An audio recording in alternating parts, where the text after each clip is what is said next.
The Legend of Zelda Breath of the Wild, a game that needs no introduction. Zelda's first truly open world title, and the definition of success when it comes to the Zelda franchise. Breath of the Wild, despite not even running on next gen software yet, managed to be by far the most beautiful game I'd ever played. That was, of course, until 2023, when its sequel, Tears of the Kingdom, came to the market and blew everyone away with its sheer magnitude. Of course, Tears is the more stunning of the two games, but can we actually say it's a better game than Breath of the Wild? That's the question that I'll be answering today. Welcome back to the Nintendo chat room, where today I'll be comparing Breath of the Wild and Tears of the Kingdom based on 10 categories. The categories are 1. Visuals, 2. Gameplay, 3. Stories, 4. Mechanics, 5. Fighting, 6. Inventory and menus, 7. Shrines, temples, and divine beasts, 8. Exploration and adventure, 9. Replayability, and 10. Nostalgia. In this video, I'll look at both games, one after the other, giving them a number from 1 to 10 in each of these categories. I'll then average out the numbers of each game for all 10 categories to find its final score. The game with the highest final score wins. So now that I've explained how it works, let's get into it. So let's start with Breath of the Wild, a cross-gen title on Switch and Wii U, which released as a launch title for Switch.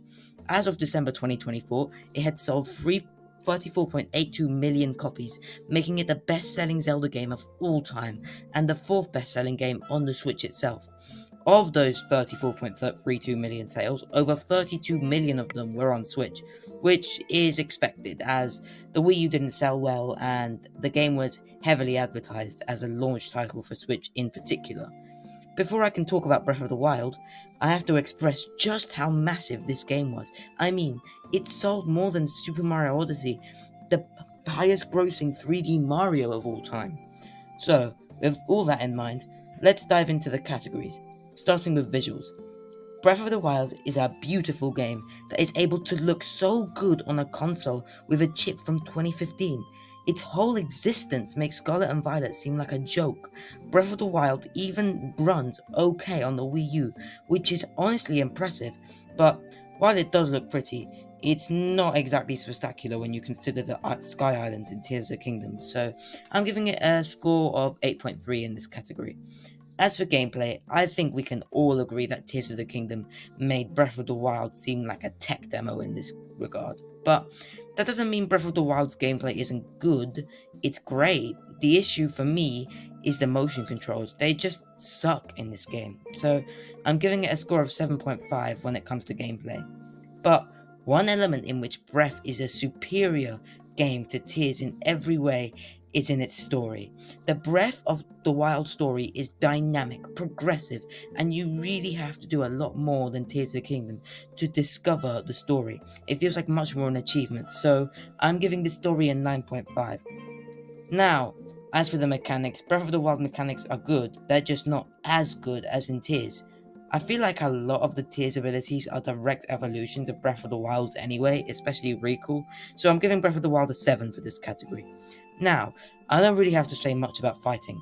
I think it's more dynamic in Tears of the Kingdom thanks to the fuse ability, but fighting in Breath of the Wild is still fun on its own.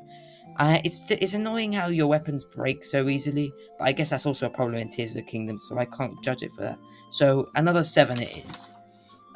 Moving on to inventory and menus, Tears obviously does it better, especially when it comes to accessibility. I'll give Breath of the Wild a 6 for this. Not bad, again not bad, but Tears of the Kingdom just does it better. Now, Shrines and Divine Beasts are amazing in Breath of the Wild. Sure, Tears did it better, but Breath of the Wild still did it amazingly. I'm giving this an 8.5. In terms of exploration and adventure, Breath of the Wild is a much more vertical than Tears of the Kingdom, and kind of more difficult to get from place to place, because you have to do most of it on foot. It has its merits though, because you get to see more on the way. I'm giving this an 8. I think Breath of the Wild is more replayable than Tears of the Kingdom. Even 8 years later, I can still have a blast replaying this game, so I'm giving it a 9.2 in this category. Our last category is nostalgia, and I mean, come on, Of course, Breath of the Wild is all about the nostalgia.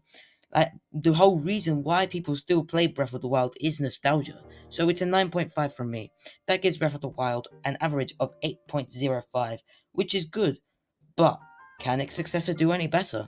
The Legend of Zelda Tears of the Kingdom was released in 2023 and has sold an impressive 21 million units as of February 2025. It runs on the same engine, but it's much bigger, with 3 worlds and a long story. As for visuals, Tears wins. The views from the Sky Islands are amazing. The overworld is more diverse, and the depths are very well themed. The theming in this game is spot on, and despite some frame drops here and there, it still runs amazingly for a Switch game. Pokemon Company really need to take notes. I'm giving this a 9 for sure. I'll repeat what I said earlier about the gameplay. Tears of the Kingdom makes Breath of the Wild seem like a tech demo. Another 9 it is. Tears of the Kingdom's biggest downfall for me, though, is its story. It's a bit too predictable, too repetitive, and getting memories feels like much less of an achievement since it's obvious where they are. Also, the fact that the old sages repeat the same lines after every temple is just so annoying and repetitive. I'm giving this a 5. Now, I'm going to clump mechanics, fighting, and inventory and menus into one with Tears of the Kingdom, since they all get a 9.5 because they're better than those of Breath of the Wild in every way. Same goes for shrines and temples. They just perfected the formula here, so I'm giving that a 9.5 too. But I don't think Tears is as replayable as Breath. It still is, but just not as much, and that's the simple story. I think Tears I think that's because of the story partly. I think Breath of the Wild's story is engaging every time you play it, and Tears of the Kingdom story just, well, isn't. So I'll give this an 8.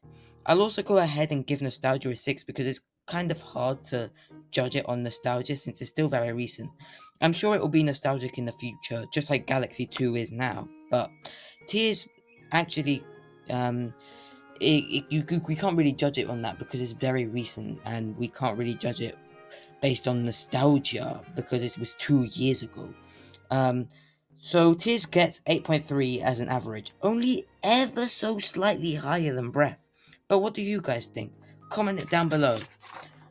Anyway guys, thanks for watching this video. If you enjoyed it, please consider subscribing. Also, episode 4 of the Nintendo Spiceometer is coming up this week, so comment a hot take and anything, well, comment a hot take on anything Nintendo related, and like even like a ranking that is like very controversial or anything related to Nintendo down below, or on the server which is linked down below. Yes, the Nintendo chat room. The chat room is our server, and the link will be in the description. So see you guys in the next video, which will probably be a ranking video. Yes. So see you guys in the next video.